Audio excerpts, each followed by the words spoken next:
د یووالي تر نامه لاندې د ملي یا صوبات تفریحي فرهنګي او ادبي راټولېدنه دا د خوست مرکز متون اړوند د درکوټي او سترکلي با احساس ځوانان دي چې تر یووالي نامه لاندې سلورم پړاو تفریحي میله تر سره کړه د یووالي تفریحي په دغه راټولېدنه کې نه یوازې د مرکز متون بلکې د خوست بیلابیل ولسوالیو او یو شمېر د نور ولایتونو فرهنګ پال ځوانانو او ادب پوهانو ګډون کړی و په حقلې تنظیم کوونکو خپل نظر داسې شریک کړ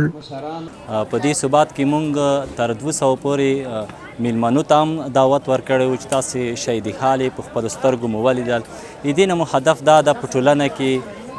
د علم خپارېدل دي د بدو دودونو مخنیوی ده او هغه څه چې ټولنې ته مستحق دي لکه تعلیمي برخه هماهنګي برخه په دې برخه کې مونږ کار کړی دی عملا لګیا یو څوک چې ورغوړو مونږ هدف دغه ده چې یو دی مونږ ته نیکې مشورې وکړي او هغه څه چې مونږ یې کو دی وویني دا یوه تشویقي ډول نه مونږ دغه کومه میله چې جوړوو هم د دې دپاره چې مونږ نږدې کلي قومونه تشویق شي هغه ځوانان ارجک شي په کلي کې داسې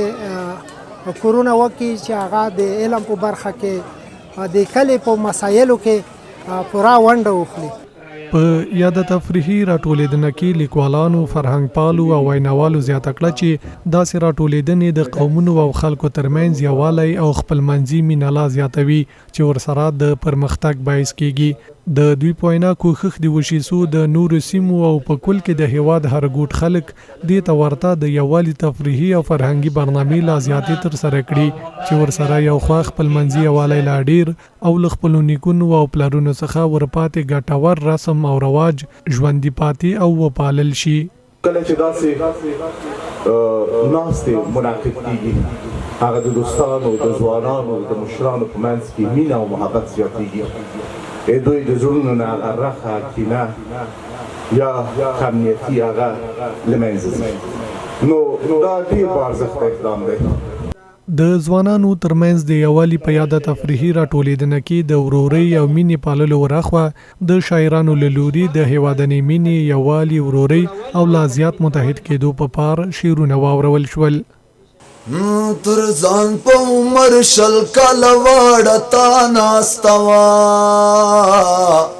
وړه تا ناسته وه د تیر انقلاب کونډه ولې ورته ناسته وه لورته ناسته وه تر ځان په عمر شل کاله وړه تا ناسته وه وړه تا ناسته وه وی دی هسکا غاړه د تاریخ د پرتم څلی خوز خدای خو دې له هرې بدرنګۍ وساتي ښکلی خوز شي به یې رڼا د رنګ و نور خورا په ټول وطن خیر دی کا وړوکی کور دی ورو به شي ښکلی خوز.